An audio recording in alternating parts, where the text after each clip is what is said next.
അലിഗഡ് ജാമിയ മിലിയ യൂണിവേഴ്സിറ്റികളുടെ ന്യൂനപക്ഷ പദവി എടുത്തുകളയാനുള്ള കേന്ദ്ര സർക്കാർ നീക്കത്തിനെതിരെ മുസ്ലിം ലീഗ് നിയമ നടപടിക്ക് ഒരുങ്ങുന്നു. വിവിധ സംഘടനകളുമായി യോജിച്ച് സമര പരിപാടികളുമായി മുന്നോട്ടു പോകുമെന്ന് ഇ.ടി. മുഹമ്മദ് ബഷീർ എം.പി. മീഡിയ വണ്ണിനോട് പറഞ്ഞു. Media One exclusive. ബി.ജെ.പിയുടെ വർഗീയവൽക്കരണ നയത്തിന്റെ ഭാഗമായാണ് വിദ്യാഭ്യാസ മേഖലയിലെ കടന്നുകയറ്റം. അലിഗഡ് യൂണിവേഴ്സിറ്റിയുടെ ന്യൂനപക്ഷ പദവി ഇപ്പോഴും നിലനിൽക്കുന്നുണ്ട്. ന്യൂനപക്ഷ വിഭാഗങ്ങളെ വിദ്യാഭ്യാസപരമായി പിറകോട്ടടിപ്പിക്കുക എന്നതാണ് സർക്കാർ ലക്ഷ്യം.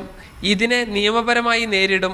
ഈ കേസിനെ എങ്ങനെ നിയമപരമായിട്ട് നേരിടാൻ കഴിയുമെന്നും ഞങ്ങൾ എക്സ്പെർട്സുമായിട്ട് ആലോചിക്കും, എല്ലാവരും കൂടി ആലോചിക്കും. അത് വളരെ ഗൗരവമായിട്ട് ഞങ്ങളിപ്പോൾ തന്നെ അതിന് ചില പ്രോസസ്സ് ആരംഭിച്ചിട്ടുണ്ട്. ഇപ്പോൾ ഉണ്ടായിരിക്കുന്നത് മുസ്ലിം ന്യൂനപക്ഷ വിഭാഗങ്ങളുടെ മാത്രം പ്രശ്നമല്ലെന്നും ന്യൂനപക്ഷാവകാശം എടുത്തുകളയുന്നതിനുള്ള ശ്രമമാണെന്നും അദ്ദേഹം പറഞ്ഞു.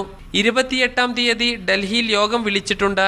ന്യൂനപക്ഷങ്ങൾക്കായി പ്രവർത്തിക്കുന്ന വിവിധ സംഘടനകൾ യോഗത്തിൽ പങ്കെടുക്കും.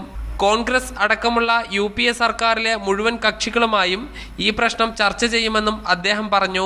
Sajid Ajmal, media one, Malappuram.